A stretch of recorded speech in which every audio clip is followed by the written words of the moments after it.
welcome to the Finger Lakes region of New York State and the Phase 150 for NASCAR Busch Grand National Cars. Hello, everybody. I'm Mike Joy with Neil Bonnet, and talk about an unpredictable event. This race is unlike any other. Mike, we just talked about the points battle, how close it is.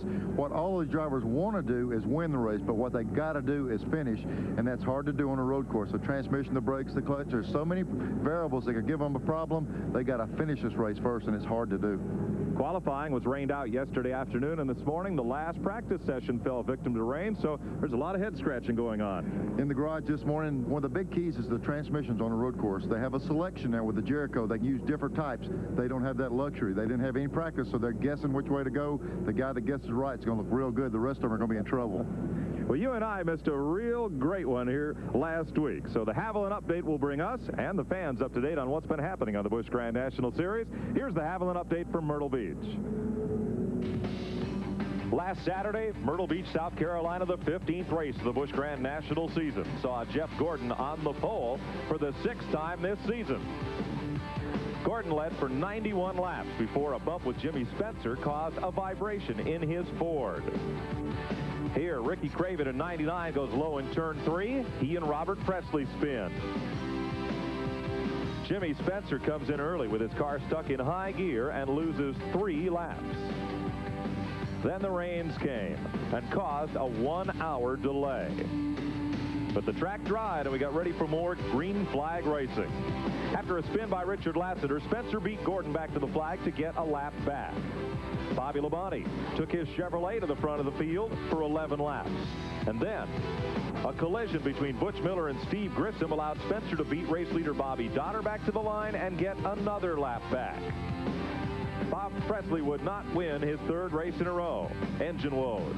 And then Spencer passed Chuck Bowen on lap 215 and never looked back. After being down 3 laps by this margin, he beats Bobby Labonte to win for Dick Moroso and capture $12,000. And look at the points. Kenny Wallace has a 100-point lead, but Presley, Nemechek, Labonte, and Gordon are separated by just 8 points among the 4 of them. Well, by virtue of the fact that qualifying was washed out yesterday, the field is lined up in order of the point standings. Now, you saw that Kenny Wallace had a 98-point lead over second-place Robert Presley, but he's the only guy in the top 5 with any kind of lead. This is Glenn Jarrett. Good afternoon. Mark Garrow and I will be covering the action from the pits today. Second-place Robert Presley and 5th-place Jeff Gordon are separated only by a total of 8 points. That's awfully close. Put in the fact that they haven't had much practice time, you're going to see a lot of action. We might see as much off-road racing as there is on-road racing today. One thing's for certain, the field's going to be scrambled again after this is over. But the biggest scramble may take place in the back of the pack, where the fastest cars in practice, those are the Winston Cup drivers, starting way back there. Mark Garrow is with them.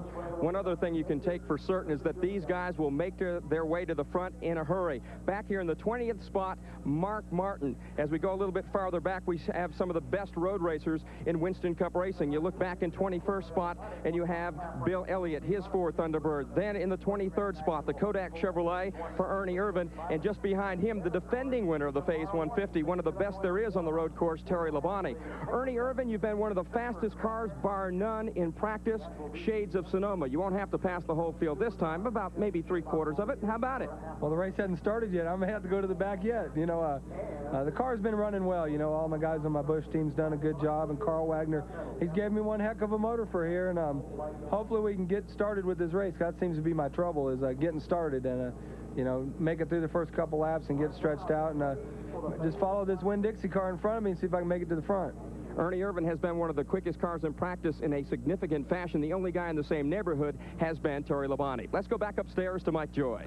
Thank you, Mark. There's a new addition here to the road course at Watkins Glen, and you see it here. There's also a new addition to our TNN announce team. 89 Trans Am champ, 90 IMSA GTO champ. Dorsey Schrader tells us about this new addition. Folks, this is a new part of Watkins Glen Racetrack. It's called the Inner Loop, and it was designed to slow the cars down. The Busch cars have slowed up some 3 seconds as a result of this. However, 5 or 6 cars can come into here. Only one guy gets through here at a time. We expect a lot of racing action here today. And we expect it to be a wild spot as they enter that chicane on lap 1 of the Phase 150. Beautiful day for racing here in the Finger Lakes region of New York. We'll be back after this. Neil and I said at the top of the show, this is the most unique course the Busch Grand National drivers will face all season long. Left turns, well, there's a couple of them, but they're mostly all rights. And a man who knows his way around here better than most anybody, Dorsey Schrader, took us for a run around the Watkins Glen race course. Here's what we'll see today. On the pit straightaway, the cars will accelerate to some 120 miles per hour in fourth gear. Now, approaching turn 1, it's downhill. They have to go from fourth gear all the way into second. Turn 1 is an excellent passing opportunity, and the exit speed there leads you on down the hill to turn 2. Turn 2, 3, and 4, we call the S's, can be taken completely flat out if you have the car handling just properly. As you exit 4 onto the long back straightaway, you're going to approach the new part of the course. We call it the inner loop now. It's going to require braking from 150 miles per hour down into second gear at maybe 50 or 60 miles per hour as they go through what is now called turn 5, 6, 7, and 8. I think we're going to see a lot of action there today as these guys have never run on that before. You exit 8 into what used to be turn 5, which is now turn 9, and you do that in second gear. On the way down the hill, you need to go up into third. Now, we're running the short course here at Watkins Glen because it's a NASCAR weekend, so we'll eliminate that bottom part, which is called the toe of the boot. We'll go down the straightaway now to turn 10, which is the only left-hand corner on the course.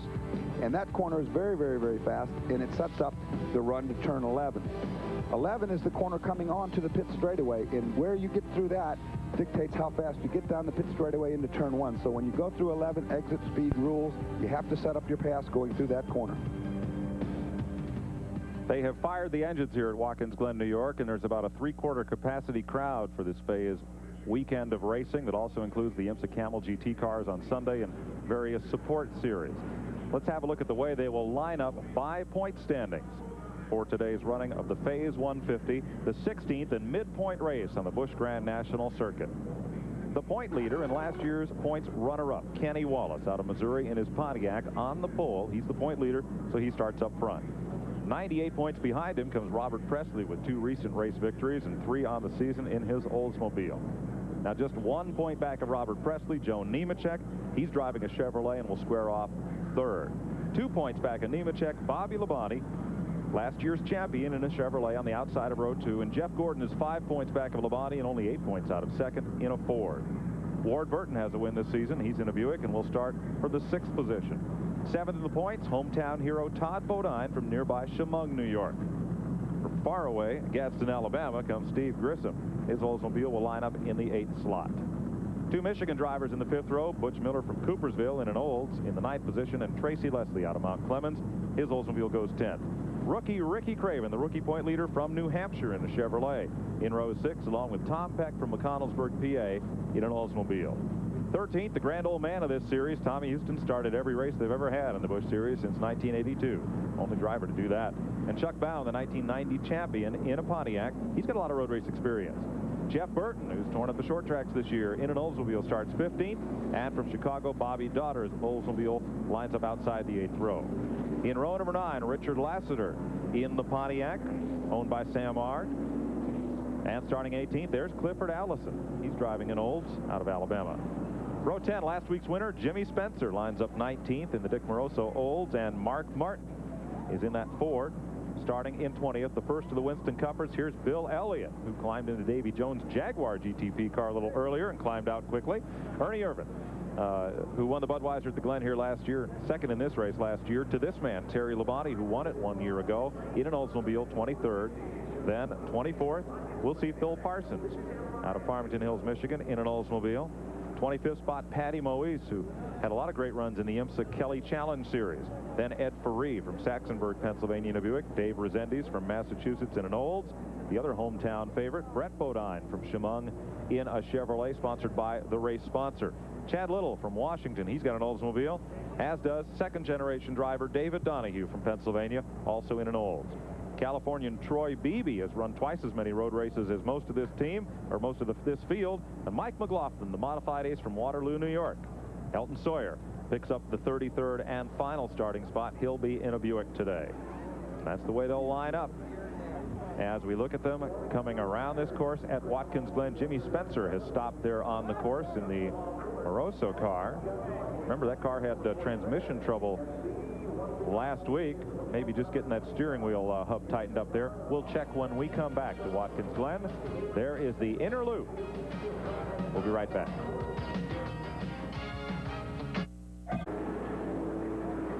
Welcome back to Watkins Glen, New York. They're climbing the hill up out of turn 2 through 3 through the S's here in front of a really nice Saturday afternoon crowd and great weather for racing here at Watkins Glen, New York. You're riding along with Kenny Wallace. By virtue of point standings, he will start from the pole as he weaves back and forth in his Felix Sabates Dirt Devil Pontiac behind the Thunderbird pace car. He'll share that front row with Robert Presley. And there you look at row number 2 right behind him from his bumper cam, Joe Nemechek out of Lakeland, Florida. Lozito's Pharmacy, Texas Pete Chevrolet, and right alongside of Bobby Labonte. Deeply shaded here, this is Mark Martin in the Winn-Dixie Ford. And you see Mark back in the 10th row. He's got a long way to go. He and the rest of the Winston Cup drivers as they started on points. And out his back bumper cam, that's going to get filled up real quickly with Ernie Irvin with the Kodak Film Chevrolet. Not the Morgan McClure car he drives on Sundays as they come into this inner loop, into this chicane area. But this is Ernie's own car, though it carries the same sponsorship. Out of the chicane into what is now termed turn 9. Look at that weather. You ought to be here, folks. 78 degrees. We've had a few showers over the weekend. They've rained out qualifying and practice, but now the humidity down to about 35%, 9-mile-an-hour wind, and it's partly cloudy. Mike, you know, we've been here for 2 solid days, and this is the most laps we've seen a Busch car run. They haven't been on the track very much at all. But it's very rare to go through the garage area, and the crews are almost thankful because when they were practicing, they were staying off course more than on. So these guys have really got to get busy here and sort the cars out in a hurry. Dorsey, you got a lot of laps here. Oh, Jimmy Spencer, by the way, the problem, the steering wheel hub was not completely secured. That's where he stopped, put that one back on, and got back up in his original spot. Turn 10, 90-degree right-hander. Coming up to turn 11, and there's just that little short squirt from there to the finish line, but there's a lot of action takes place right there. Absolutely. You can get a good jump on the start here and make a lot of ground before you get down to turn 1. You can get in there 4 or 5 deep. I would sure want to be on the inside, though. Robert Presley will not have that option. He is on the outside of row number 1, spun several times in practice trying to find the limit, and did. Green flag.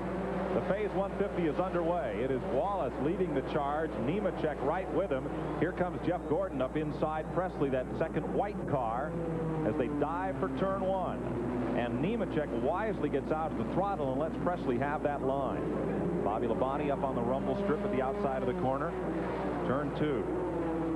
Unusually yeah, nice clean start. Clean, you know? Yeah, Dorsey, but we're getting ready for the part you've been warning us about, and justifiably so. The back straightaway, when they come into this chicane, the back straightaway is going to be exciting to see what happens. They've got cold tires here and cold brakes, and this is the first time they got to use it. Nemechek cuts inside. Presley thinks better of it, and they're going to be single file through the first 8 or 9 cars here. Wallace, Presley, Nemechek, Gordon, Labonte. I think that's the biggest surprise of the weekend right there, that they all made it through here. They were all really concerned with that part of the track. I think these guys are giving the track a lot of respect. You know, they're going to sit back here. I've talked to a bunch of drivers that they're going to sit back and ride and sit back for a couple laps anyway and see things get orderly. Here comes Nemechek to the inside of Presley. Turn 10, makes the pass. And let's give a call to Todd Bodine. Bodine's moved up. He's that first red car, 5th in line as they come around to complete lap number 1. Bodine started in 7th. Maybe a little hometown advantage, who knows. That white car peeking out to the left is Jeff Gordon getting a good run down the hill, down the pit straightaway. Now he's inside Presley, and Jimmy Spencer has been black flagged. He did not get back into his original starting position, so he's been black flagged by NASCAR. Well, Presley didn't give him that ground too easily there. He stayed on the outside and forced you up to go around side by side there, and that cost him ground up to the front. Todd Bodine now pulls right up on the back bumper of the Alliance Training Center's Old. As the rest of the field winds up through the S's. That's how much lead Kenny Wallace has. Looking back at Joe Nemechek. The inner loop here, the end of that long straightaway. You see the curving just to the inside of that little right, left, left, right combination. And this long corner. That's the Marvin Thaxton car, number 24. I believe, who started that car? Troy Beebe.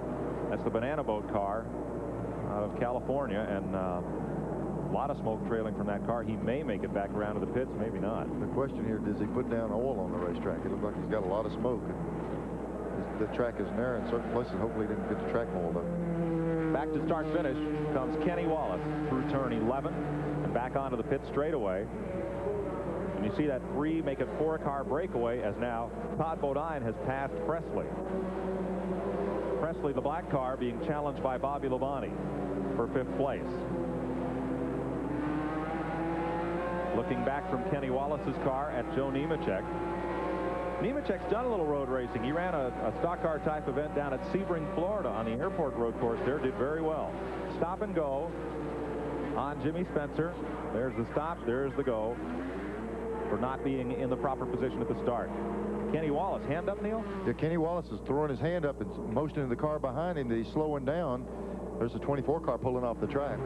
There are the caution flags waving, and that is for Troy Beebe's car. That's why Kenny's hand was up in the air. Remember, folks, in road racing, you see where that car is parked. You can have a caution like this without having a full course yellow. The caution waves only in the one corner.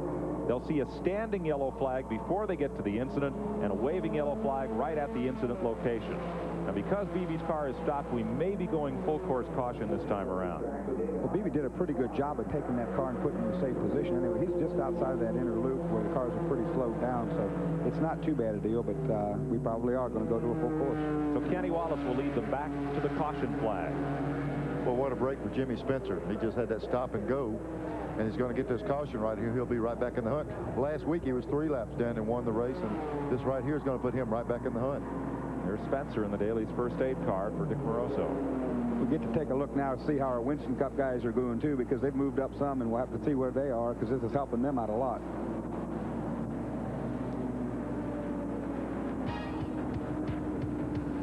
Three laps complete here at Watkins Glen, New York in the Phase 150. We'll be right back. Turn 10 and now turn 11. We're under the first caution flag of the day. Troy Beebe. His car parked out there by the inner loop or chicane area. Here's the top 5 the way they're running. Not much difference from how they qualified, but that Robert Presley has drifted back a bit. Todd Bodine has moved up 3 spots. There's Presley in 6th. Burton Miller, Ricky Craven's picked up a couple of spots, and Steve Grissom. Dorsey, this might be a break for a lot of the guys. When we came through the garage this morning, a lot of them were putting brake pads in. And in these type cars, you got to seat the brakes in. You need to run them, get them hot, cool them, run them, get them hot, and then they get better. And these guys actually started this race, a lot of them, with new brake pads, not knowing what the transmission. So that little bit of run and cooling down might help all of these drivers. Yeah, it almost kind of seasons the brake pad. You know, the thing will get back and cool off now, and they'll get back, and it could last longer. What's that run like when you come downhill? We're looking at this hill coming down into turn number 1. Trying to get the thing stopped down there sometimes is a real problem. These cars, if you really get on the brakes hard, they have a tendency to want to hop the rear axle. And with all that weight up on the nose and headed downhill on top of it, that thing starts jumping at the back. It's awful hard to get it to do anything but go turn around. Here's Jimmy Spencer. He's tail end of the field, but he's on the lead lap. Let's go to Glenn Jarrett.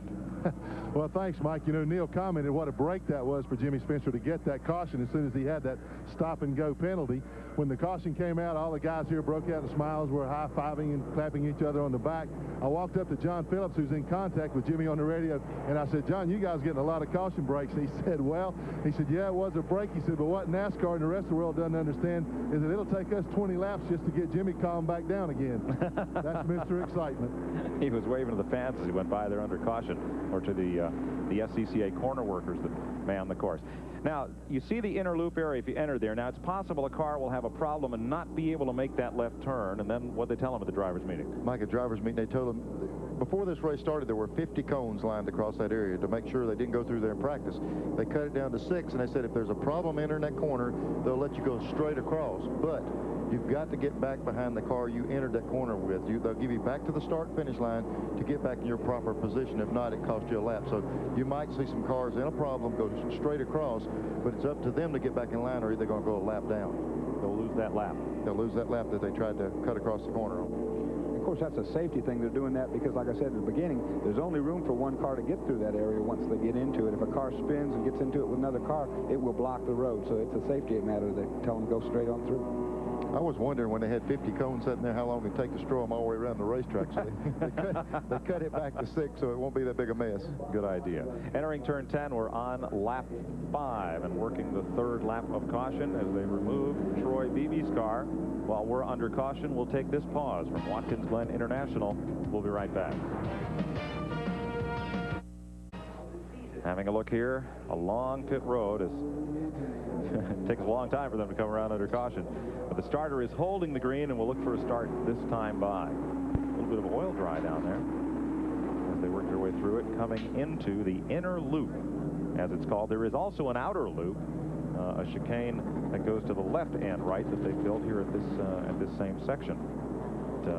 And some additional grandstands down in that area. You know, at the top of the show, when Dorsey was showing us the coming through that area, the track, they're actually carrying the left front wheel, so they really crank the car around pretty hard through that part of the track. Yeah, they're getting a lot of traction through there. Guys that get it wrong, though, get out and get in the dirt, and the dirt comes on the track, and it's a little bit slippery for everybody. I heard the drivers complaining about that a little bit. The first curb, as you get in there, if you hit that curb, a couple cars hit that, the car will jump way up on 2 wheels, and it just scares the guy to death. But once you get it in there, the 2-3 curbs after that, you can actually ride the wheel up over it. And we'll see it pulling that front wheel up in there. Getting set to go back to green. The Baby Ruth Ford sits third. Its car owner is with Glenn Jarrett. Well, thanks, Mike. This guy needs no introduction. He's been getting a lot of TV time here lately.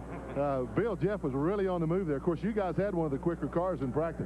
Yeah, the car's real good. It's been excellent since we unloaded it. We really hadn't put a wrench on it. We're real fine, and he's a good road racer. Got a real good car. And, horsepower is so much better than it was when we were up here last year that we're looking for good things. Well, I think you'll see them out of Jeff Gordon, too. Pontiac, Chevrolet, Ford. That's the way they'll come to take the restart green. 6 laps complete here. Just completing the first caution of the day, and we're back under green in the Phase 150. A few moves from mid-pack as they come storming down this straightaway. Here comes Gordon on Joe Nemechek. This is for second place. Boy, Kenny Wallace came across and really protected that line down into turn 1. You're looking from behind Kenny Wallace at the new second-place car, Jeff Gordon. A lot different on this restart than that first start. That conservatism is over. These guys are racing. Well, that's a good shot right there. He's up there nipping at that back bumper. Out of the S's, turn 4, and up that back straightaway.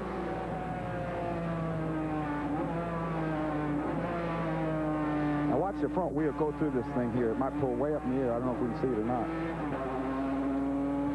Way up on the curbing. Yeah, usually a curve there. Yeah, all there was. Nemechek's in third, and Todd Bodine is right up there. He's the 4th place car. Didn't know Todd was such a good road racer. Well, I guess he's showing us. Yeah.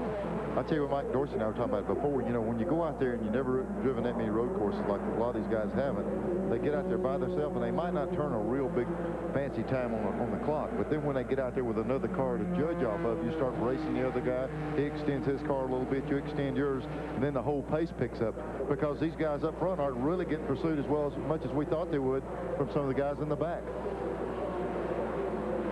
Bobby Labonte is 5th now. Robert Presley 6th. And Butch Miller made a big move on that restart. He's the 7th place car. Started 9th.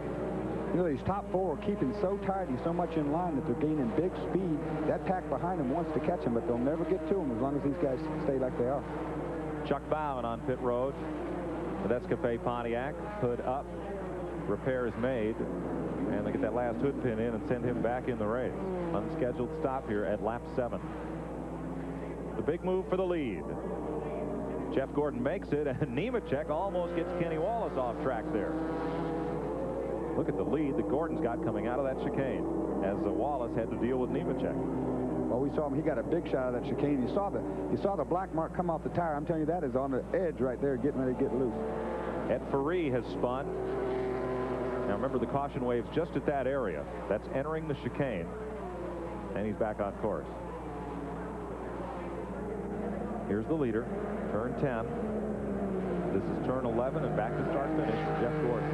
I'll tell you, Jeff Gordon's got a good feel for a race car. He really throws it around, and just like you're talking about, he uses up all the racetrack, but yet he knows how much he's got left out there. He really gets around in any type car he's in. You know, Jeff just sat back there and waited for his tires to come in and brakes like you were talking about before, Neil. Now the car feels good to him. He says, okay, boys, I'm going. Look at Ernie Irvin. He has moved up from 22nd spot to challenge Butch Miller for 7th. Miller gets way up on the rumble strips at the outside of turn 1. That challenge is over. He's somebody in front of him he's looking for now. There goes Ernie. He's headed for Robert Presley in 6th place. He was almost a full second quicker than most of these guys in practice, and it's certainly showing up because he started way back in 20th, and I mean, he's passed some good race cars to get to where he's at right now. You know, this kind of marks a change in NASCAR as far as the quality road racers are concerned. It's been fellas like Ricky Rudd, Terry Labonte, Bill Elliott, fellas that really conserve the car's energy and drive the car smoothly. But now, fellas like Ernie Irvan, who like Earnhardt, hustles the car around the racetrack, has become the preeminent road racer in NASCAR. And it's not anything detrimental to him. You know, you talk about Rusty Wallace and Ernie both to tell you, hey, I'm all over the track. I'm up on the curb. I got 2 wheels in the dirt.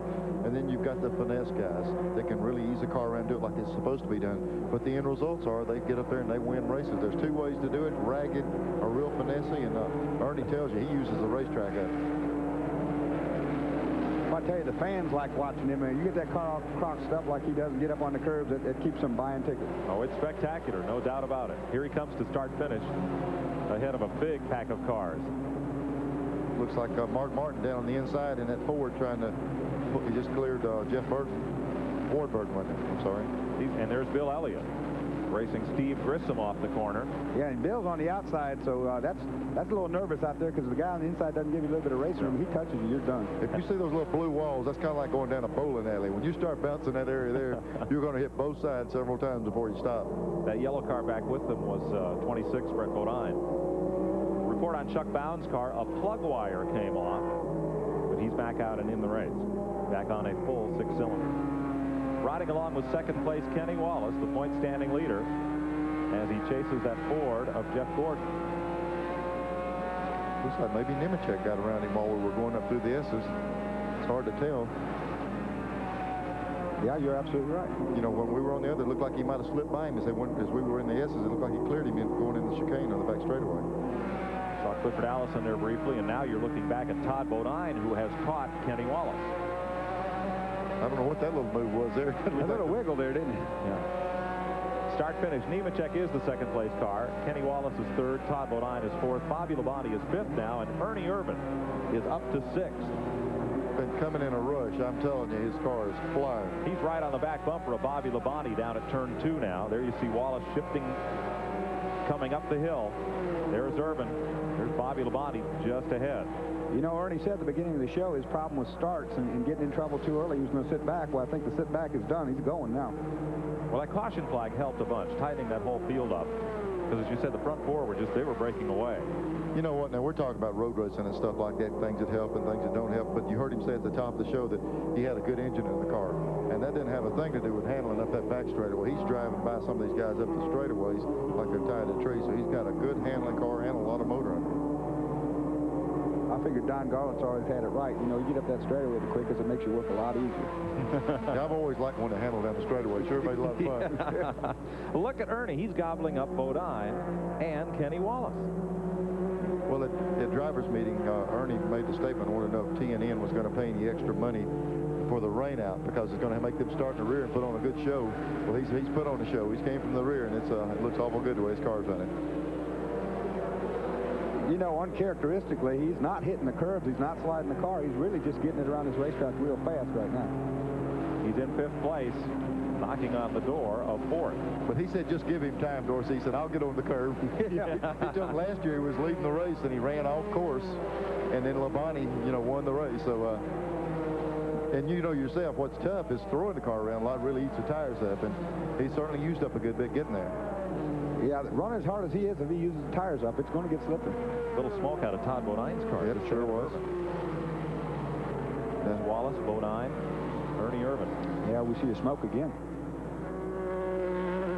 I don't think Ernie's going to be smelling it very long. No. Nope. It looks like he's got a good run going right here. He can probably get down the bottom of this hill and go right down. There it goes, right there. He almost didn't give you time to say it. Yeah. Yeah. Clicking the mouse so fast. I knew what he was thinking, though. It looked like Todd might have slipped there or let him go back. He moved out of line to let that happen, so maybe he's having some car problems. Ernie caught him so fast, though, he may have just gotten offline and said, here, go get it. Tear those guys up. Let me see if I can hang with you here. Now, this is the kind of shot you don't like to see. When you're running in front of a guy and he's coming this fast, yeah, boy, you know it's almost inevitable. You're not going to be able to hold him off. Knock, knock. Who's there? Get out of the way. Ernie Irvan in 4th place and coming toward the front. We'll be right back to Watkins Glen International after this. Ricky Craven has gone off course here at Watkins Glen, New York. Started in 11th, worked his way up till 9th, and he blew through the chicane there. Got off on the far right side of it, which... Well, he's got a big dent right there in the door in front of the tire, so he might have had a little help. Yeah, we saw only the effect and not the cause right on that deal. Bobby Dotter running right behind him. Yeah, he's got the tires rubbing real bad. He's going to have to come in.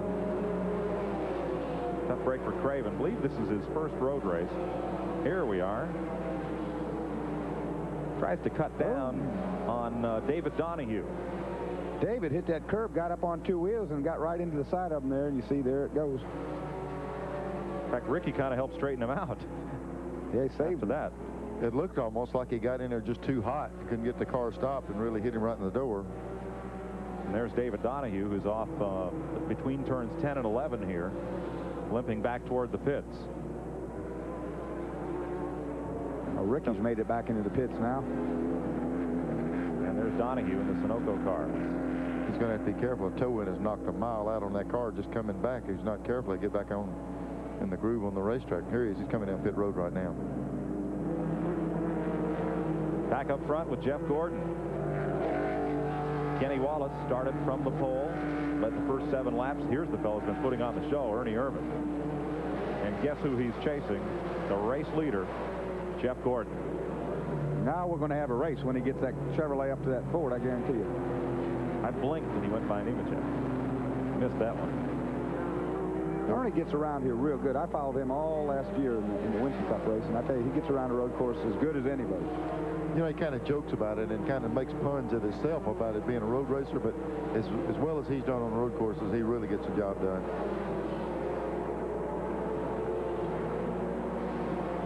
End of the straightaway and into the inner loop area.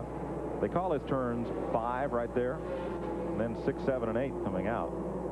But you got to say them real fast to get them all in a hurry, as quick as they're going through the loop.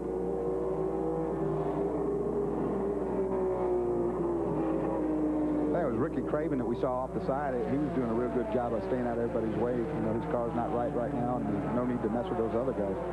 There's Terry Labonte, last year's winner. He's got Phil Parsons hooked up pretty well with him. And there's Jimmy Spencer. Boy, Phil's car smoking. Looked like a good little bit getting down in the corner. Steve Grissom there, the light blue car, trailing that pack. You know, during practice and qualifying, we had a whole lot of these engines blowing up, and I think a lot of it's due to this road course. You know, some of these oil pans are set to go around on the oval. When they get down here and go the other way, the oil gets away from the bottom of the pickup, and you starve for oil a little bit.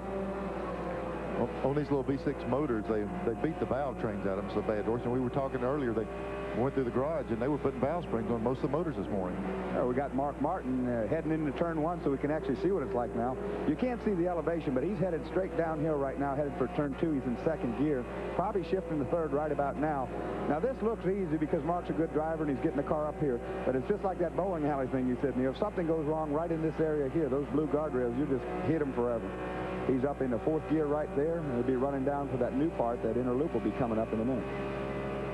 It's a long back straightaway run here, which required the loop to slow it down. There we see him going through there, 2nd gear right through here. I talked to Mark about this. He said you can either run all the way through here in 2nd, or you can do a short shift up into 3rd and help you get down this part right here, the new turn 9 as it is. It just gets you through there straighter. I think Mark is opting to run 3rd through there. That's kind of an off-camber corner right there. Really throws you out to that outside wall. Then you got a long run coming right down through here. The cars really accelerate through this area of the track. We go right across a bridge right here where Mark's at, and the car gets a little bit of bump in it right there, and we're going to the first left-hander on the whole course. It's a little rough through here. You don't see it from the camera, but the car gets to bouncing through here. This is the last turn at 11 coming on the pit straightaway, and the car bottoms here. Almost every time I've driven here, the car slams down right there. One thing funny about that, boy, the track out point at turn 11 is right under that spectator bridge, that camel bridge. And it's really strange to come off the corner and look at that and see that big bridge and see that's right where you got to be, is right under that bridge abutment. It looks like either Ernie is kind of leveled out or Jeff Gordon's picked the pace up. He was closing on him real fast, and now it's not quite as big a gain on him, but it's coming. Yeah, it's coming. You know, the funny thing with the road racing is that you can be quite a bit faster. We got a good race going on right here. Big battle down at turn number 1. Ward Burton is right there in the midst of it. Steve Grissom has caught that pack. There's Phil Parsons' car, the purple car, and Dave Resendi from Massachusetts. I mean, if you drive in Boston, you got to be a road racer. There you go. Well, I was saying, you can be quite a bit faster than the car you're racing with, but once you catch up to him, you lose all that advantage, and getting by is one thing. Catching a guy and getting by is two different things. Well, you think these drivers don't respect this racetrack. As soon as they got in the S's, they were side by side, then they got all single file again. You just can't go through parts of this track unless you are single file. Thing too, when you're road racing, drafting such a big thing on the super speedways, but here when you catch somebody, as Steve Grissom made that duck inside there, the lead battle's tightened up. You catch somebody like this and suddenly both cars are faster, and you got to be doing differently than what you were doing when you were running out there by yourself, because both cars have picked up a couple miles an hour here. Now Ernie will be trying to set up Jeff right now. He'll try to get the car set up straight behind him so he can run up this hill better, get a run going, and try to probably get him up there in the new inner loop. I don't think he's close enough. Just kind of outbrake him getting in the corner there. You can get that momentum started down there in turn 2, and if you get the run going, you know, it'll just carry you right up alongside, but I don't think he's going to make it this time. That little forward handles up that straightaway pretty good. Seems like Ernie under braking's been real good on him, too. You know, Mark Martin drove all these cars the other day. Drove his car, he drove Ernie's car, he drove Jeff's car. He went the fastest in Jeff's car, but he said Ernie had more motor. Well, I don't tell you what he said about his car. Oh, okay. He's got him now. He's got him coming down this straightaway toward turn 10. Irvin has the inside over that little tunnel. And the next corner is a left, so he's perfectly set up. And takes the line away and the lead away from Jeff Gordon. So Gordon led from laps 8 to 18. Now it's Ernie Irvin in front. Good car spinning. We just picked up a shot. Tommy Houston spun. That's right there at turn 11. It was right in front of the leaders. You know, we've seen a lot of problems there. I told you about that big bump when we were watching Mark Martin. You can turn the car down in there. If the car's a little bit loose and you hit that bump, boy, I tell you, it's gone out from under you. Yeah, there's a lot of black marks from what little bit of practice we had right there where guys were spinning the cars. Leaders at turn 2. 19 of 62 laps complete here. Ernie Irvin leading. Jeff Gordon now in the second spot. Joe Nemechek is third. Kenny Wallace is fourth. We'll be right back. Tommy Houston has made a pit stop. Ricky Craven is still on pit road repairing crash damage. And Clifford Allison has just come in and popped the hood up as the phase 150 goes to lap 22 of 62. You saw from the back of Kenny Wallace's car a fast closing Bobby Labonte, and here's Robert Presley at turn 1 off the course. No, check that, turn 9. Right, he's actually off the back end of the straightaway. They're got in the grass, but he's not hurt the car, and he'll go on. There's the lead. Ernie Irvin has built up over Jeff Gordon and the rest of the field. Nowhere in sight. Bill Elliott's moved up. He's challenging for a top 10 spot. Looks like once Ernie's got the lead, he's content just to sit there and not really pull away from him. Just hold that position and kind of save a little bit of that race car. That's a terrible feeling when you're running second. Somebody drives by you like that and just gets out there and sits in front of you. Just kind of like dangling something in front of you after, and there's no way to run him down. You're so right about it. I mean, you have to drive your own race car. If you're running as hard as you can and a guy goes by you like that, you don't want him to go by you, but if you try to chase him, you'll either end up wrecking the car or wearing it out prematurely. So you just got to sit there and let the race come to you. Mentioned that David Donahue's car has gone behind the wall. As you said, a lot of tow out on that car after the incident with Ricky Craven. Put the Pennsylvania driver's car behind the wall.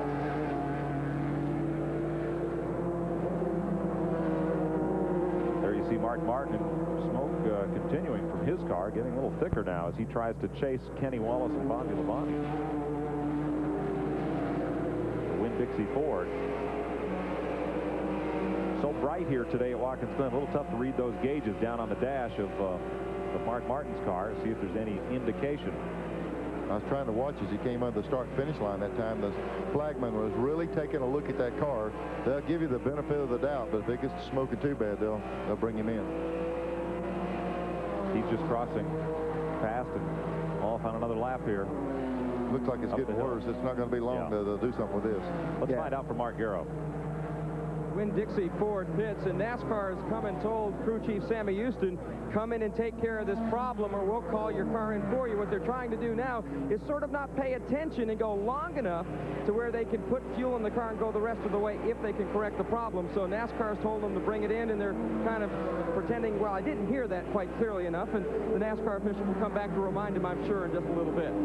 Mark Mark, how long would that be before they need to come back in for pit stops anyway?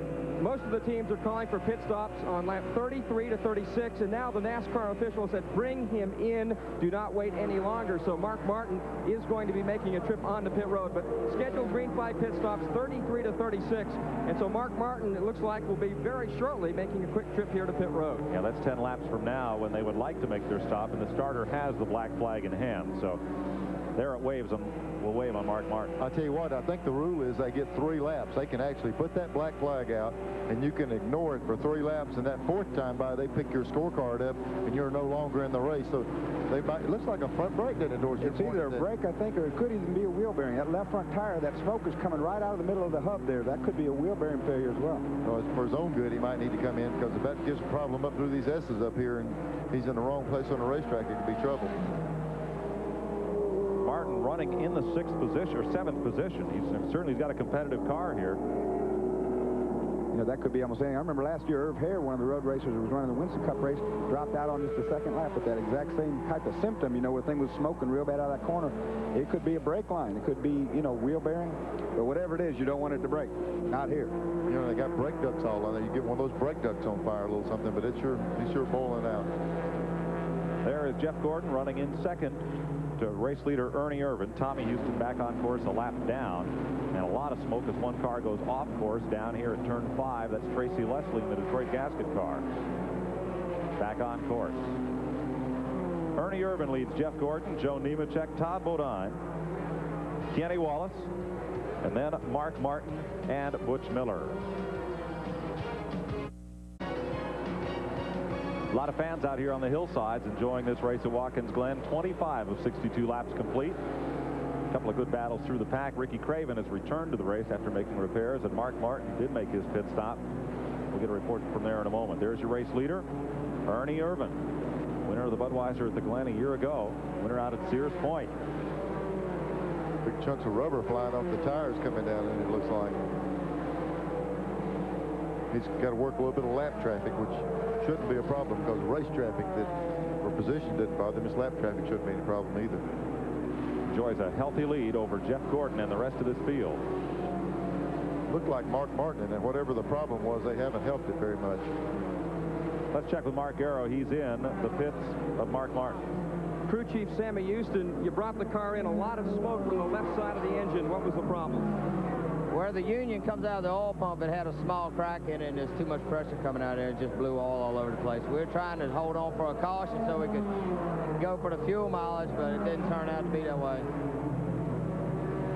Jimmy Spencer has spun. Brings the Daly's car back. Ooh, yeah, don't do that. That's at turn 1. It's a fast part of the course to be backing up onto the track, and Jimmy thinks better of it. Brings it back around.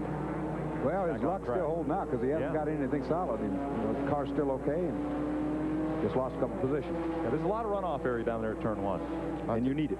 Yeah. The work that they're doing with this racetrack is evidently going in the right direction to safety, because they've got cars off and no one's been hurt. Well, see here he's got in way too high. He's got the car crossed up. Got a little bit of overcorrection here. He's going to lock her down, and it'll go around probably one more time. But he did the right thing there. When it was gone, he stopped it. Otherwise, he'd been down that blue guardrail. Yeah, one side or the other. Yeah. Actually, he had to back up just to get the car squared away. And there's that smoke coming from the engine compartment out through that wheel well on Mark Martin's car. Yeah, these dry sump pumps, what they're talking about, there's a dry sump pump externally down there right on the left front of these engines, and it must be pumping pressure over that wheel we're seeing, Dorsey. It must just be shooting oil in that direction. Well, you talk about a cracked fitting, and these things probably running near 90 pounds of oil pressure. That's going to shoot some oil. Race leader Ernie Irvin. Lap cars tussling behind him. Jimmy Spencer will pit this time. That's Ward Burton right up and in there. Now here is Ernie Irvin.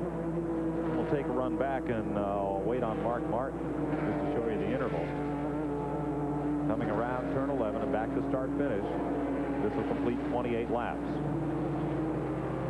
Now let's look for that second place car. There's Irvin, the leader, and here's Gordon just coming into view at the top of the straightaway. Got all that lap traffic between them, too. So if you catch that on a road course, if you catch that lap traffic in the wrong place, it can really cost you a lot of time. If you get lucky and get them in the straightaway, it doesn't hurt you so bad. And it's about the same distance back to Joe Nemechek in third. He has about 15 car lengths on Todd Bodine. Good battle back and forth where Kenny Wallace trying to hold off Bobby Labonte at turn one. A little further back. Those two have been going at it for a long time now. You know, they've been back there working on each other pretty hard. Mark Martin will take it back to the garage area here at Watkins Glen. And a short day for the Winn-Dixie Ford. He joins David Donahue in the garage. That car all season long has really been strong at every racetrack. They just had a bunch of little crazy things happen. And really, things like that are uncontrollable. And some of the fitting brakes like that, they've got the best stuff you can put on it. Sometimes it just fails. Well, there we saw Ernie trying to get by Robert Presley. He went in and tried to get him on the outside, and Presley didn't see him or didn't want him to be past there, and he moved over, but it didn't help because he's by in there. That's a turn 10. And here 11 back to start finish once again. Robert's having a time of it today. Yeah, you know, Robert in practice spun the car twice right there where he almost spun it that time by doing the same thing he just did. He got through that corner and pinched the corner down. He's trying to stay away from that curve. He might as well just go on over there. Yeah, because you're going to get there one way or the other, backwards or driving in that direction. But I mean, that's what's good about this series. Here's guys that are really dominant on short tracks. They come out here to the road course, and it really gives them some good experience in these cars to get out there and run them at the speeds. You know, Jeff Gordon passed most of that lap traffic. He still has Ward Burton ahead, but he's gotten by Ed Perry and the two other cars that were involved there. Tracy Leslie is one of those. Richard Lassiter on pit road at lap 29, a little early for scheduled pit stops. The Sam Ard car, the innkeeper Pontiac. And they'll bring Tommy Houston in this time for his second stop of the day. That's kind of a unique call. We're seeing them put fuel and no tires, unless I missed it. Didn't see them put tires on the car. It didn't look like they touched it and put fuel. No, just fuel only. We're going to take this pause from Watkins Glen so we can come back in time for green flag pit stops. 29 laps complete here in the Finger Lakes region of New York. Ernie Irvan continues to lead at lap 30 as we're seeing the leaders starting to pit. Jimmy Spencer, Kenny Wallace, and Jeff Burton at this time. Kenny got 4 tires. Jeff Burton will get left sides, and it's also left sides on Jimmy Spencer's car. Let's go to Glenn Jarrett. Well, Mark Martin standing here surveying the oil all over his car. Mark, he had an awfully fast car, but it looks like there's more oil on the outside. There is the inside now. Yeah, it's a shame. You know, I want to thank Winn-Dixie for hanging in there with us. We had a good car. I didn't run it very hard. It started smoking early, and I thought the trick would be just to make it to the first yellow or something where we could work on it. I thought we could have run pretty good, but I just didn't get a chance to run it hard. I was just riding around waiting for a yellow. Well, he didn't get that yellow. Now he's out of the race. Here's Jeff Gordon, the second place car, getting 4 tires at lap 31. Joe Nemechek is also in, and he will get 4 tires on this stop. Tom Peck will pit next time by. And yes, that fellow walking around behind Mark Martin, that was Morgan Shepherd. He's an observer here today. Brad Doherty from Cleveland Cavaliers, who used to back Robert Presley's racing, is also here. The 4-tire stop has kind of surprised me. I know I talked to the Winston Cup drivers, and they said they're going to come in and get 2 and go. Yeah, the radio seems to have a good characteristic of not going away too bad. The only thing I can figure, maybe Ernie's beating them so bad, they figure they better put 4 of them on. Well, speaking of Ernie, here he comes for his pit stop, and we'll see what he does. Irvan at lap 32 will come onto the pit lane. Mark Garrow is down at the far end toward turn 1 where Irvan is pitted. Mark? Here's Ernie Irvan, the leader, bringing in the Kodak Chevrolet, brings the car screeching to a halt in his pit area. The jack man is Jimmy Smith. He's now pumping up the left side of the car. They're scheduled to go 4 tires and, of course, fill it up with gas. We're just past the halfway mark. Tom Ackery on the front tire, Johnny Townsend on the rear tire. They're working still on the left side of the car. Now they move around to the right. A little bit of a slow stop here as they're struggling just a little bit here in the pits of Ernie Irvan. Now they're back around the left side. Car's jacked up, those 2 right side tires going on. Ernie Irvan just sitting there revving the engine saying, come on, let's go, as right behind him Terry Labonte comes in. They're down and away 36.6 seconds for the Kodak Chevrolet and Ernie Irvan. Terry Labonte is in, so is Butch Miller, and I believe that will hand the lead to Bill Elliott, because Todd Bodine, who would have become the leader, came onto pit road while Irvan was still being serviced. So Bill Elliott assumes the lead. I'll tell you what I was watching as they go out of the pits. Still, he went in front of Jeff Gordon, and he's even with that kind of stop, he's coming out in front of Jeff. So after this shuffle of pit stops, it should lay back just virtually like it was, even though he had that slow stop. Mike McLaughlin and Dave Rosenti's on pit road, and here's our first good look at Elliott today. Well, Bill's been sitting back there just running all by himself, and all of a sudden he's leading this race.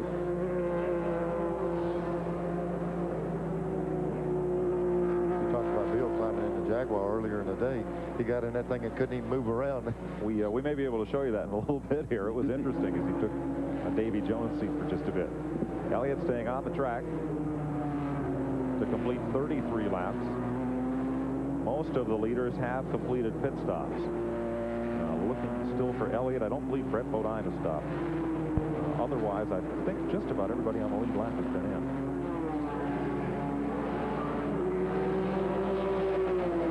So enter turn one, you can see the little skid marks where the rear ends have been hopping like you were talking about. You saw several cars spin back in that area, and they've been hopping the rear wheels. But through the S's, it sure has been clean all day up through here.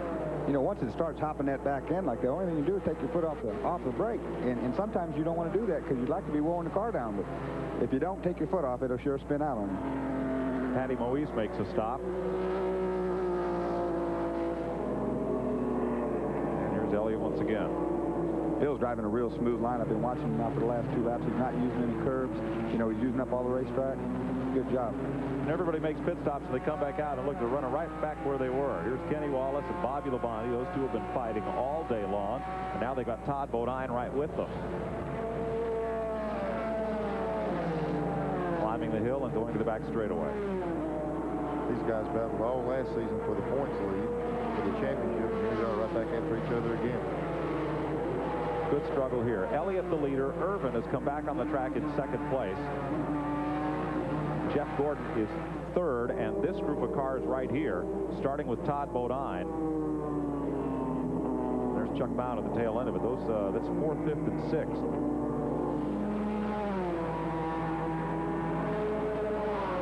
Now, Elliott will have to pit. That would hand the lead back to Irvin. Now, Chuck Bound, I believe, is a lap down after he made a pit stop under green that was not scheduled. Yeah, we had that plug wire come off. They had to come in and put it back on. But he's back up to speed and running well. He's got a lot of road race experience out on the West Coast, especially out of Riverside, California. And he also he ran Breyer, the old Loudon, New Hampshire road race course in NASCAR North a few years back. So Labonte doing a little curve hopping there. Yeah, he used a little bit there. And that's Nemechek coming up into the picture behind Chuck Bound. We'll be looking for Bill Elliott on pit road, this time by 35 laps complete. That stretches it just about as far as you can go with that much mileage doing 6 almost. He's got to be coming in. Working lap 36. Brett Bodine is one of the last of the cars to make his pit stop, and here is Elliott in the pit lane. This will hand the lead back to Ernie Irvin. Bill Elliott and Ward Burton coming down pit road. Elton is in this race. It's Ward Burton in the Gwaltney's car. Mark Garrow. Graham Bartles barks out the signals, and the Budweiser Ford team goes to work. Filling it up with gas, they'll go a 4-tire change. Mike Campbell filling it up with gas on the rear tire. Lamar Logan on the front. They'll cross it up. They'll go 2 tires. A little bit different strategy. Elliott down and away in just under 17 seconds. You know, we watched that car. That car was handling perfect. Those 2 laps we watched it, he had the car right on the racetrack where it needed to be. That picked him up a lot of position. Yeah, and that's the luxury of being the last guy to stop. They saw what everybody else did, and they said, hey, if we go 2, it's going to put us right back in the hunt. That was a smart move on their part. Tracy Leslie has made a long stay on pit road, and Brett Bodine is there with the hood up. We see some of that rubber jumping around out there. Somebody's let go down in turn number 1. Big plume of smoke. Bill Parsons, I believe. He's been smoking all day. Bounced it off the track. Yeah, the question is what's happening behind him. So Bill pulls off the racetrack down to the safety apron. There's really not much place to stop there. He'll hook a right and go behind the guardrail. Tough break for the paper cutter Oldsmobile. There's been several cars enter turn 1 after this happened, and there hasn't been a problem, so evidently didn't drop a lot of oil. There's Ernie Irvin, the race leader. A little twitch out of it there as he downshifted it. You saw the back end hop over. He didn't quite get the gears matched right. It just locked it up for a second. He went right in there where the smoke was. They probably called him and said, hey, look, there's a little bit of problem in this corner. He's got the luxury of being a little bit more careful in a lot of them, too. 37 complete. Irvin lapping Bobby Dotter, the Chicago driver. Jeff Gordon in second, then Todd Bodine. We'll be back to Watkins Glen after this. Nice crowd on hand here at Watkins Glen as you watch Ernie Irvin try and dust the field here in his Kodak Chevrolet. Jeff Gordon is now dropped well back, and there's Richard Lassiter in trouble in the Sam Ard car, the Innkeeper Pontiac. Left rear, the whole rear end. Whole rear end. Yeah, I think you're right. I think it's broke a track bar, and the whole rear end's going back and forth in that car. Yeah, there's a rear track bar that centers the rear end up under the chassis. It's broken loose, and oh me, it's running across traffic in front of everybody there, but trying to get out of the way, but he's in a bad place. And the back end steering the front. Is that what you guys talk about, a rear steer? No, that's when this is when you need a hook and ladder driver. The back wheel steering for you. So I believe it is rear steer. He's going to try to limp it around to pit road here, and he's at the pit entrance, so he should make it down pit lane. Of course, some of these cars, with that throwing them left, right, he just probably snatched the rear bar mount or either broke the bolt holding that thing on the back of the car. While we were gone, Tracy Leslie made a pit stop for right side tires. Brett Bodine's car is still on pit road, and Clifford Allison spun at the chicane but got back on course and continued. Okay, Lassiter has made it to the pits as you watch Ernie Irvin. Ernie's just driving the race against him in the track. The rest of those guys are racing with somebody else, but he's just checked out of this thing. That's hard to do. Sometimes when you got a big lead like that, it's hard to keep your concentration because you're not racing with that. Bill Elliott's got to concentrate on race traffic. He's just moved past Robert Presley. Here comes Presley coming back along the inside of Todd Bodine now. The next car in front of Bill Elliott now is Jeff Gordon. I'll tell you what, when you see Presley right here, he's won 2 races here just lately. But, I mean, what impresses me about him, I talked to him, he said, man, I just can't get around this road course like me too.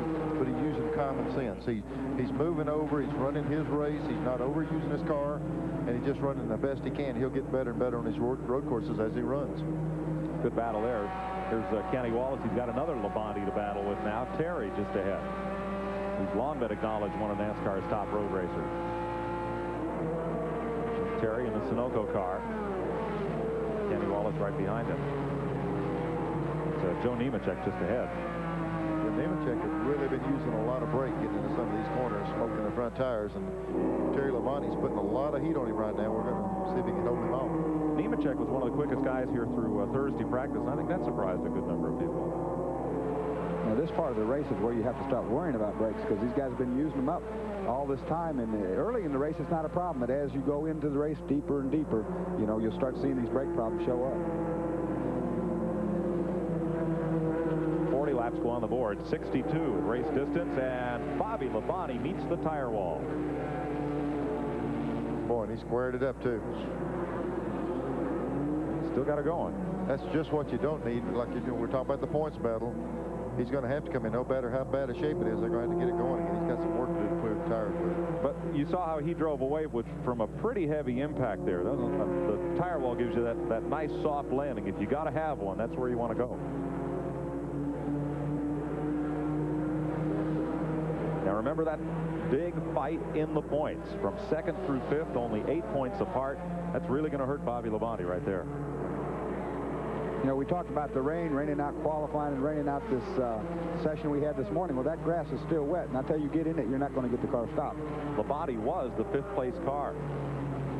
There he is on pit road. If they can get enough sheet metal pulled away, he can get back in this race. I guess they just got... Look at the speed he goes into that wall at. Yeah, once he left the track surface and got on that wet grass, he probably accelerated. Believe it or not, the car was slowing down until it hit that grass, and it picked back up speed, and nothing he could do. That's turn 10. One thing that helped him here on not damaging the car any worse than it was, he was headed nose first into the car with the front end, and that's the part of the car that's really easy to damage with the tie rods and all. And as it ended up, it turned all the way square, and that probably saved him a little bit more damage to the suspension. That was turn 10, right near our camera position there. It's the only major left turn on the course. So He was off there with the right side of the car. There's second place Jeff Gordon. Leader Ernie Irvin coming to turn 9.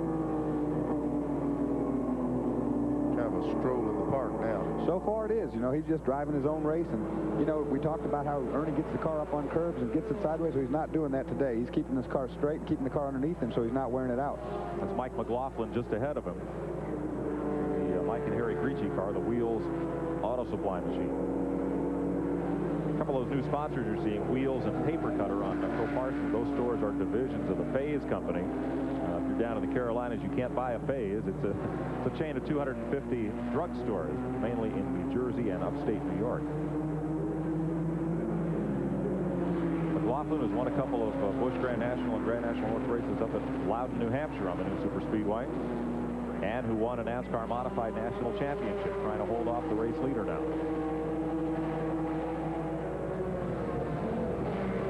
This is where Ernie's horsepower shows up. When you get up over the top of that hill, that's when the car starts really pulling, as we see him pull right on around. You know, we made a statement at the top of the show, this is his Busch car, not his Winston Cup. I believe they better raise the hood and check it. It's running pretty strong. I tell you what, he's got a car that the engine, even in practice, what little bit they had, he was so much quicker, everybody just virtually gave away the pole to him. And, you know, McLaughlin did the smart thing. You know, let the guy go by you in the straightaway and tuck in right there before you go to the corner, and that way you don't slow down either car. Richard Lassiter's taking his car behind the wall as we're 42 laps in. Ernie Irvin, the race leader. We'll be back to Watkins Glen after this.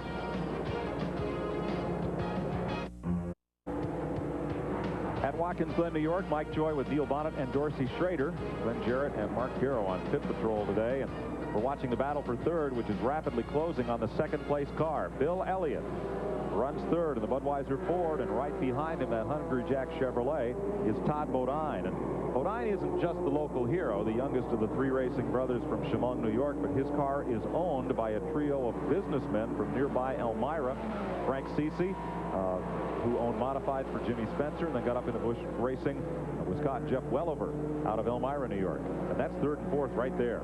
And they just ran over something. Bill Elliott hit something that was in the track, and I didn't see it come out from under the car, so I don't know what that was out there. Of course, that's what I was wondering. It looked like a pretty good sized object in the track, and when he went by, it's not there any longer. And Todd's right on him now. He might be able to get a pass set up here in turn 1. And there's the pop-out. Taking a look at it. Is it a look or is it a go? It's a look. Whatever it was that Bill Elliott ran over just fell out the back. Yeah, it made it about a quarter mile before it came out. It did blow out going in front straightaway. I didn't think Bill was just going to move over and lay down on that deal. No. Todd Bodine, a big cover story in the Corning, New York paper yesterday, said that he and the C.C. Wellover team were going full-time Winston Cup racing next year with a big, big sponsor. And all the quotes came from an anonymous official at that company. And Frank, Scott, Jeff, and Todd have spent the whole rest of the weekend saying, no, we do not have a deal. We're talking to a lot of folks. We'd like to go Winston Cup racing, but there is no deal. So there are a bunch of backup stories in today's paper in the area on that. Jimmy Spencer doing a little agricultural racing out there. See the quarter panel buckle. There's Clifford. Cliff Dallison. He just got a little behind in the steering is all that was. There's Robert Presley down on the apron as well. That's all at turn 1. Clifford had been locking that right front brake up coming into 1 for the last several laps. That's easy to do. If you don't get on that brake early enough and then you turn into that corner, you unload the other side and it just locks that unloaded wheel right up. Again, it happens right in front of the race leader, but Ernie Irvin is having a charmed day. Bill Elliott earlier today, Davy Jones ran the fastest lap ever turned on a North American road race course in the Bud Light Jaguar. It'll run here in the Camel Continental on Sunday. And as Jones climbed out of the car after that run, look who climbs in. Bill Elliott gets aboard. They had set up for Elliott to take an exploratory lap.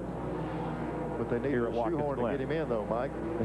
He's about 1 foot too tall, and the shifter's on the wrong side for him, but he wants to drive that car awfully bad. Left-hand shift. That's got to be a handful trying to figure that out. Elliott flies his own plane, and it's a good thing because the aerodynamics in those GTP cars, you'd have to be a pilot. They got enough gauges for a pilot, I guarantee it. There's Elliott and Todd Bodine right with him. Todd's developed into a pretty good little racer. We saw him win at Nazareth, his second career victory on the Busch Series. And here with a lot of hometown folks in the stands, it's a good day for him thus far. And there's Jimmy Spencer. That was that right front lockup, exactly like you've been talking about. He carried the braking in there a little too deep and tried to turn in with the brake on and just locked that tire right up. That's the same area that he spun earlier, but he got to slow down. Same song, second verse. Boy, you might hit the nail on the head earlier, Dorsey. You start talking about late in the race when the brakes start entering. The picture that they're so critical in getting in these corners, and they're locking the front wheels up on them now. Clifford Allison getting tires. Now the question becomes, will the drivers who stop back at lap 30 and have to run 32 laps in this race to finish do it on this tank of gas? And I'm talking about Kenny Wallace, Jeff Burton, and Jimmy Spencer were all in at the 30 lap mark. Everybody else, well, one lap later, we had Jeff Gordon and Joe Nemechek and Tom Peck. Everybody else should be able to make it for sure. Looks like fuel mileage might be the only thing that could be this guy here. He surely got enough gas in the car to make it. Yeah, he stopped right at halfway, or one past halfway, 32 laps. Look at the rubber all over the track where they're coming off that corner, really ripping these tires up, and it's getting all over the racetrack. That stuff will get up in the radiator too and clog it up, and it just wedges in there, and you start getting overheating problems. 14 laps to go here at Watkins Glen, New York. Ernie Irvan leading Jeff Gordon, Bill Elliott, Todd Bodine a close fourth, and Kenny Wallace up in the 5th spot ahead of Joe Nemechek. The second caution flag of the day here at Watkins Glen, New York has just come out at lap 49. Tom Peck's car is stopped down in turn 1, well off the racing circuit, but in a position where if a car slid off the course, they could get out there and impact Tom's car. The story on what happened down there in a moment. We'll get down to Glenn Jarrett as he makes his way to Tom Peck's pit. But he was unable to get that car restarted and back onto the race course. The crew in conversation with Tom right now. So let's go to Glenn. Well, I'm in Peck's pit. I'm talking with Brian Schaefer. Brian, did Tom, we heard the car shut off as he went down the front stretch. Did you say what's wrong? He said the motor just shut off. He's not sure what's the matter with it. Okay, well, he's just stranded out there then on the other part of the course. Nothing they can do except wait on him to tow him back in. Give you a bit of the rundown as we go to the second caution flag. We're showing Richard Lassiter, Troy Beebe, Shad Little, Mark Martin, and Elton Sawyer back behind the wall, and David Donahue at this juncture. Ernie Irvan's the race leader. Jeff Gordon is in second behind the safety car. Bill Elliott and Todd Bodine had a great race going for third. Terry Labonte, last year's winner here, has moved up to the 4th spot. Joe Nemechek is 5th. 6th is Kenny Wallace. 7th, Dave Rezendes. Jimmy Spencer is 8th. Chuck Bound, we're told, did not lose a lap. He's the 9th place car. And Jeff Burton is 10th. 1 lap down. 11th is Ward Burton. 12th is Robert Presley. 13th, that would be Ed Ferree. 14th is Mike McLaughlin. Tom Peck was running in the 15th position. Patty Moise, we haven't seen just a little bit of her number 42 car here today. She's doing a good, strong job running in 15th spot. And 16th is Steve Grissom. 2 laps down, Bobby Dotter, along with Clifford Allison, Tommy Houston, who's had a couple of unscheduled stops, Tracy Leslie, and Ricky Craven, each 2 laps down. And a little further back, Bobby Labonte is still running. After that impact with the tire wall, there's a look at Labonte's car. The left side looks great, the right side doesn't. I'll tell you one thing that's going to enter in on this thing on the restart is at drivers meeting they said single file restarts. It will not be the doubling up like we normally see in this type of racing. It's going to be single file starts, and that's going to give Ernie just a little bit of cushion. But Bill Elliott and Jeff Gordon and Brett Bodine, they're going to, Todd Bodine, they're going to be mixing it up for position. Ernie Irvan's lead has disappeared, and there's the right side if you missed it. Bobby Labonte took a hard slide off turn 10 and a soft landing into the tire wall that sits inside the steel barrier here. Doesn't look too soft on that right side, though. Well, on the other hand, he's still running. He's still going. I tell you, 50 laps complete, and we'll come back. Let's take this pause under caution as they complete lap 51 under the yellow. 11 laps to go here at Watkins Glen, New York. 11 laps to go here in the Phase 150 for NASCAR's Busch Grand National division. The midpoint in the 31-race Busch Grand National season for 1992. Now, under the caution, Steve Grissom came onto pit road. So did Tommy Houston and Robert Presley for tires. And so did 2 of the cars on the lead lap, Jimmy Spencer and Chuck Bound. Looks like we're going to have at least one more lap of caution. I wonder if more of these leaders might choose to dive in here. It's going to be tough because that single file restart, if it was in the normal conditions where the cars in the lead lap could pull up to the lead cars, it might be worth the gamble. But boy, they're going to have to start back 20-something cars back. It'd be hard to make it up with the few laps as we have. Let's get a word from pit strategy from Glenn Jarrett. Well, if you've been watching Busch Grand National Racing this season on TNN, you've seen the bad luck Chuck Bound has had all year. Maybe things have finally turned around for him. Remember, early back in the race, he lost a plug wire. He had to make an unscheduled pit stop. He did not lose a lap, but he was way behind. They filled the car with gas then. That put him out of sync with the rest of the field on gas stops. Chuck only had about 4 more laps of green flag racing before he was either going to run out of gas or have to stop. This caution came at a really opportune time for him. He was running an 8th spot. There's only a few cars in the lead lap. I think he's going to have a good finish. Chuck's a pretty good road racer. He got four tires also with gasoline. Also, the 31 car of Steve Grissom came in and got 4 tires, so they're ready for the finish. There are 11 cars on the lead lap. They get the 10 to go sign, and still we're under caution. Well, we might get one to go this time by. But it'll be a shootout. The question is, can anybody deal with Ernie? I don't know about Ernie, but I guarantee you that race for second is going to be heated up for sure. It was getting pretty hot anyway. This caution really hurt the most. It hurt Jeff Gordon because he didn't want to get in the middle of this Bill Elliott and Todd Bodine thing, and now he's right there together. Yeah, Terry Labonte's right in there behind him, too. So right. We got several cars from second about to fifth really wadded up a pack. There were the cars with fresh tires that are on the lead lap, Bound and Spencer. Dorsey, one thing you said, I think when we were in break, about the cars battling for third and fourth. You said Elliott and Todd Bodine were racing just enough to keep them from pulling up on Jeff Gordon. Yeah, when you got a guy working you over like that, and he keeps putting his nose inside of you, you can't take the same line that you would normally take because you got to defend your position. It costs you a couple tenths a corner every time that happens, and the guy in front, he just keeps driving away that couple tenths. So that hard racing that we saw was not good for catching Jeff Gordon. Mike, and they did turn the caution lights out, so they will be going this time around. But it's just like Dorsey said, in road racing, a round track guy has a hard time. I know I never could have doubted that wide entry in, but that's the fast way around. But they take that wide entry away. You got to go from offense to defense, and when they start cutting the corner on you, there's nothing you do but slam the door, and that slows both cars down. Now the green they're showing here is not a green flag to go racing, but it indicates the green will be shown at start finish this time by. There's a flag man just outside of the loop there, or a chicane at the end of the back straightaway. I hope he just gets just outside of that guardrail after he gets through waving that thing. He's standing in a bad place. Well, you've seen the films from back in the 40s and before when they used to start those races right at trackside. Guy would stand there and wave the flag. The best I could tell, drivers wasn't as crazy back then as they are now, because I'd hate to be standing on a track with a bunch of these guys. The drivers were the same. It's just the flagmen are different now. Oh, okay. Yeah, but there's none of those flagmen left, you understand? Yeah. Right. They ran out of those. Oh, me.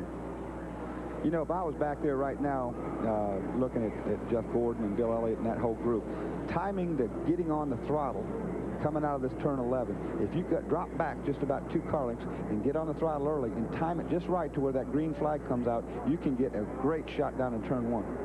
Slingshot him. Yeah, absolutely. You know, we've talked all day long about this. We watch this front straightaway, and they've been pretty calm coming down this front straightaway. We're probably going to see them 3 or 4 abreast on this restart trying to get out in turn 1. Here hangs the tail. 8 laps to go when they come by. This is turn 11. They face the starter stand upper right of your picture, and we are back under green. You saw Jeff Gordon had the car positioned to the inside before the green ever even got out, so he knew where he was going, and here he comes. Irvin, they're underneath the lapped cars. Now Ward Burton stays high. That allows Gordon, Elliott, and Bodine the bottom of the racetrack. Somebody's way out there in the ripple strip. They got a little congested, just like we thought it would going through there. That was McLaughlin, Mike McLaughlin. Did a good job of getting back off the ripples back on the racetrack. Look at how long the field is strung out. Chuck Bound and Jimmy Spencer may be in trouble for having taken on those tires and drifted back in the field. Let's see. Terry Labonte's one that really got caught in the shuffle in traffic back there. He was, oh, here's one on the grass. Ooh, 5 wide, and he bounced back up in the pavement, and they're going to get through that chicane. We'll roll you through the field how they were running at the end of this last lap. Find your favorite driver in that shuffle somewhere, as we're coming up on 7 laps to go this next time. Boy, I really thought we'd see him put some heat on Jeff Gordon, but maybe cooling the car down a little bit helped him. He seemed to pull away a little bit. Still looking for Chuck Bound and for there's Chuck and for Jimmy Spencer. They did not get a good pull on that restart. It's awful hard to get around. There's Jimmy. Jimmy did. Jimmy got by their Series 5 Butch Miller. So he picked up a bunch of spots, much better than did Chuck. We got to remember, it's only the first lap, and those 4 new tires aren't warmed up yet. Those other guys got heat in their tires, so it's going to take them a lap to get going. Elliott's in trouble. That might be why we didn't see him closing. He had a problem on the restart, pulling off the track. He's got a big problem. Bill took it all the way back out of the way, so that won't bring out a full course caution. It looked like turn 9. Looked like the exit of 9. We'll double check. But he is off the course and out of the race. So it's now Irvin, Gordon, Bodine, Labonte, Nemechek, Kenny Wallace, and the rest of this field. Jimmy Spencer, he's moved up past Butch Miller. There's Chuck Bound. So that gamble may pay off for them. We'll see. It'll be 55 laps this time and 6 to go. There you're looking back deep in the pack. Spencer, you see him jumping the curve just like you were talking about. He's got those fresh tires on him. If anybody can make up any ground, it should be those 2 cars on the fresh tires. He's hopping right over the curbs. Meanwhile, here's your race leader, Ernie Irvin, and trouble up in the wall. 1 car top of the picture has impacted the wall at turn 9. Patty Moise is down to the inside, and Jimmy Spencer has a part of it. That's Mike McLaughlin up in the fence. Now, 3 of those guys are all up in there. I would bet if we get a replay that we're going to see that they touched coming into that corner and got all together. There's McLaughlin hunting for cover and trying to spin that car and get it back pointed in the right direction. It's not hard to tell it rained this morning, is it? No. A little bit of dust flying, though. Oh, he hit a ton, too. Look at there. Yeah, Spencer's really nailed the wall. And Jimmy Spencer, who had really been coming toward the front. Here we go with our replay as they come down. It's already happened up on top of the hill. There's cars backwards already, so the hit must have happened just coming out. That's Resendiz. He's got some damage on the right side. And there's, Jimmy ran into Patty Moise after she'd spun. Yeah, she was sitting right in the groove. Nothing she could do about it. Excuse me, hit him head on.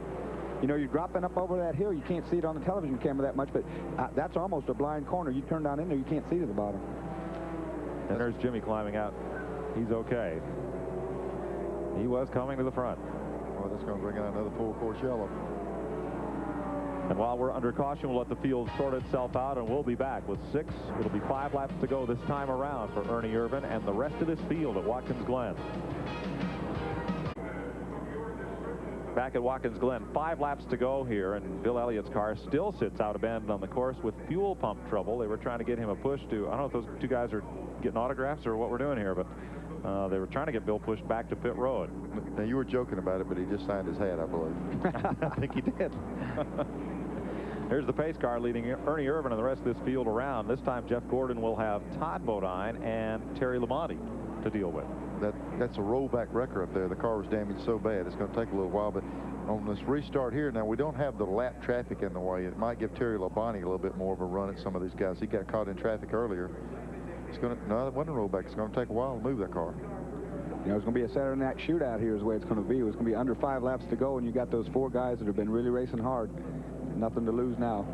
I tell you what's crazy about it is on these restarts going down in turn 1, it's just whoever wants to go the deepest in that corner, and the guy that gets to the inside, the tie goes to him. Yeah, it sure does. And whoever gets to that inside is going to make the pass. There might be a little action getting in that corner, but they just turned the lights out. I don't understand that. They turned the lights on. 1 to go. They're giving them 1 to go. Yeah, that's going to be 1 to go. They must be calculating that wrecker can be out of the way in time. They can always turn the lights back on if they have to.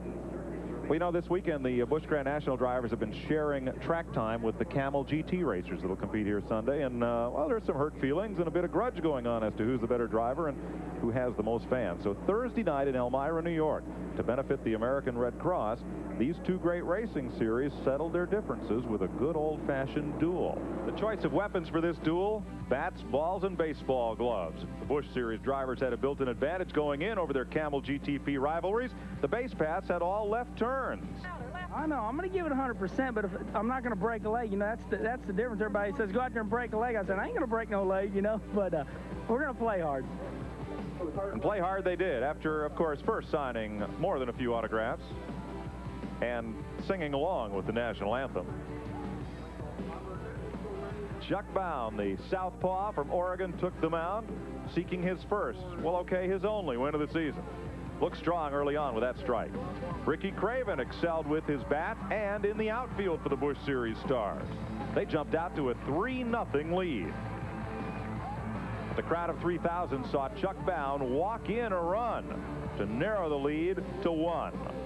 Little pit stop pep talk on the mound with the score 5-4. IMSA driver Kenny Wallace flies out to NASCAR driver Kenny Wallace to end it. You know, everybody's having a lot of fun, and there's a lot of people here cheering us on, so it really is a good time. It was a lot of fun, and they raised a lot of money for the American Red Cross. This may become an annual event. I tell you, Mike, these guys have been serious. The Busch drivers up at Dover, I saw them in the infield practicing, and at Charlotte, after the track would close, they practiced. So, I mean, they were pretty serious about winning the ball game. Dorsey, you were suited up for that one. I was, but since nobody, it was like in high school when you sat on a bench waiting for your name to get picked, and nobody picked me. So we took you to decide if you were a NASCAR driver and an IMSA driver. They thought I was going to cheat both ways, and I was going to win the game. By the way, Elton Sawyer's had a tough day here on the racetrack, but he was named most valuable player up there Thursday night. They had a lot of fun. We're getting set for the restart. As they come around, there will be 3 laps to go. We're on lap 57, completing 58, excuse me. There'll be 4 laps to go when they come back. And they'll get the green flag. Irvin the leader, Gordon in second, Bodine is third, Labonte is fourth, Joe Nemechek is fifth, Dave Rezendes is sixth, Kenny Wallace is seventh, Chuck Bound, and Butch Miller. Green flag. Ernie brought him around that corner real slow that time. He tried to get the jump, and I don't think he got the advantage he got last time because Jeff Gordon's right there with him. Nemechek will move up a spot on the inside, and then the red car next back is Rezendes on the inside, racing Kenny Wallace and taking a position away. Patty Moise, by the way, was able to continue in her car. She's still in it here. They were through there clean. I was concerned about that restart. There's so much on the line right here, but they all got through there without a problem. Todd Bodine drawing a bead on Jeff Gordon, but Terry Labonte is going to be right in his mirror. The one thing he's got going for him, like we talked about earlier, Jeff Gordon doesn't have the luxury of that lead and to protect it now. He's got to start protecting that position he's in, and it's not going to run as fast a line, so Bodine might be able to work on him a little bit. Yeah, it's tough for Gordon being in the middle there. He'd love to get up there and race with Ernie, but he's got to watch his mirror because right behind him, here comes Terry. Kenny Wallace picked up a spot going into the loop there, and Gordon's off the course. Don't think he hit the wall, but he lost it there at turn 9. Hood's buckle up just a little bit. He might have slapped the left front a little bit on that. It's hard to say. There it is. Or got into something. It's hard to tell. It doesn't look like that car's hurt that bad. You'd think he'd be able to get it going, but they're hard to crank when they're hot like that, and he probably killed the motor. And where he's sitting, if he doesn't get it recranked, they're going to have to bring the caution out because he's in a bad place on the racetrack. Jeff Gordon, who led part of this race, ran in second for another good part of it. This may be the last lap of green here. Now they'll be waving caution at that point if the car is still parked there. He started it. He's at least rolled it back. I'm not so sure he didn't just move it with the starter, just spin it over and roll it back, put it in gear, and let the clutch out, turn the starter on. But they're motioning for a push. He's sitting in a bad place. They're motioning to keep the race cars to the outside of the corner. They'll do in road racing. When you have a caution in one area, try to help guide the drivers to where the problem is to help them get around. Here come the leaders. You saw Gordon's car right there. They're in the chicane. See the yellow flags flying. If everybody can get by here, we may get this thing concluded. We're coming to 60 laps this time. There's no worse feeling than to sit there in the middle of the racetrack in a dead race car thinking that those race cars are coming at 3,200-pound cars coming at 100 miles an hour. It's no fun. Especially that's the driver's door. They're dodging over there on the other side. Now, this is the norm in road racing. You'd have a car stopped on the course. You'd wave the yellow in that area for that corner. The cars have to stay single file and get by. This is not the type of dangerous situation it would be, say, on a super speedway. That is a little bit downhill right there. If he could get the car turned a little bit, he could possibly roll them down out of the way some. But yellow flag. Okay, it sure is. I was about to say we see Terry Labonte and working over Todd Bodine, trying to get underneath him for second place. And he waited about a couple hundred feet too long. At the last instant, they did drop the yellow, and at 60 laps, come back, it'll be 61. That'll be 1 to go. And they'll be able to get that car out of there with 1 to go, I'm sure, because it's rollable. They can push it down there, kind of where Bill Elliott was sitting. I believe Ernie Irvin was beneath and past the flag stand before the starter got the yellow flag out. If that's the case, they're going to have to race all the way back around. They're coming pretty hot. They must think they've got to race back to the line. I think at least certainly Ernie thinks they're still under green. Now the swing pulling to the outside around the stop machine of Jeff Gordon. There it sits. And here they come. Well, I'm not too sure that they're not catching. They are closing up on Irvin. This will be lap 61. There'll be 1 lap to go after they come back. Boy, he's all over him right here. Turn 10. One more corner. Todd Bodine looking for his 3rd Busch Grand National victory. Cannot make the dive under Ernie Irvin, and they will come to the caution flag. Labonte almost lost the car trying to get...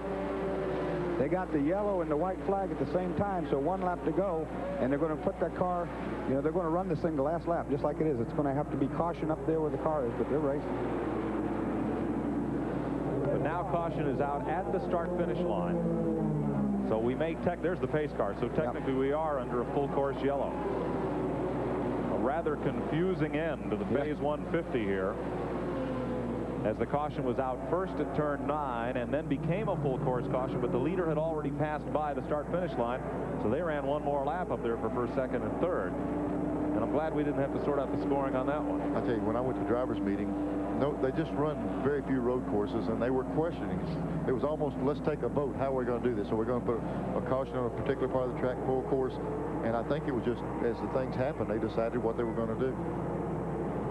Well, again, it's not, you know, it may look, certainly if you're used to watching oval races and a car spins and sits on the racetrack, you'll get a caution every time. But here you got a 2.5-mile track for everybody to come around. And if the car is not in the line, you know, they'll put those flags out. First a standing yellow, then a waving yellow just in front of the incident. And by the 2nd or 3rd time by, you know it's there. The yellow's out in that area, so you can't pass. You got to be single file, and it's not the dangerous situation it might appear if we were on an oval track. You know, race car drivers absolutely hate ending a race under yellow like this. It's no fun for anybody. Everybody out there would like to race, except for maybe that lead guy. He's probably glad to see it, because I don't know if he slowed for the yellow or if Todd Bodine was just pressuring him so much, but he had made up a lot of ground. He was right there in striking distance. I'd say they were going for it, looking at the way Terry Labonte came off that last corner. There's the reason for the caution, Jeff Gordon's car. Let's check with Mark Garrow on pit road. We're down in the Kodak Chevrolet pits, and they are today deservingly the winners of the Miller Genuine Draft Pit Crew Award. Jimmy Smith here, crew chief Johnny Townsend. Ernie did the job, but you guys really put together a super race car. It's mostly the driver. The car done good too, but it's mostly driver on this deal. We was just so happy it held together. We've had so many little things happen all year that we could have probably won a couple more, but we'll take this one and go home and be happy. That's Johnny Townsend, the crew chief for Ernie Irvin. Let's go to Glenn Jarrett. Well, we're standing along with Bill Davis, and understandably upset Bill Davis. Has NASCAR given you any indication as to why they would not throw a caution flag, get him out of the way? No, I can't imagine. I mean, the way I understand it, we can't see it, but the way I understand it, he's sitting crossways in the middle of the track and we're still racing. That's not right. I feel like, I mean, I couldn't see it, but I feel like we should have had a caution and got the car restarted. Did he say what happened? Did anybody get into him, or did he just get off the course? I think it was just hard racing. A lot of damage on there. We'll be back with the finish and wrap up the victory lane ceremonies when we return. What an exciting day this has been.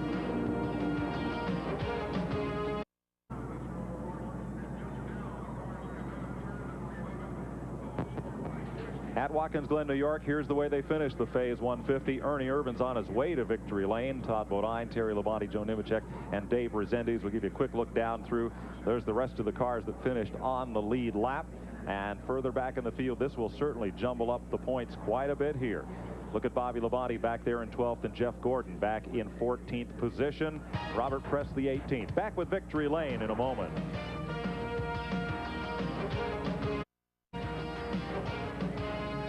Here so far.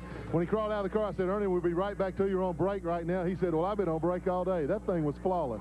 I tell you, this car really handled good. The guys did a good job putting it together. Carl Wagner gave us a great Buick engine, and you know, it just really had a lot of power down that back straightaway. But the car drove great all day, and you know, that's what it was all about. Goodyear gave us great tires. It probably could have ran the race on the same tires all day, and probably could have still had a good shot at it. Well, congratulations again, Ernie. Let's wrap it up with Mike Joy back upstairs. Thank you, Glenn. Well, Neil Bonnet, Glenn, and myself will be headed down to Volusia County Speedway in Barberville, Florida next Saturday, late afternoon for the Busch Grand National Race there. Our thanks to Dorsey Schrader, who joined us in the booth today, and Mark Garrow along pit road.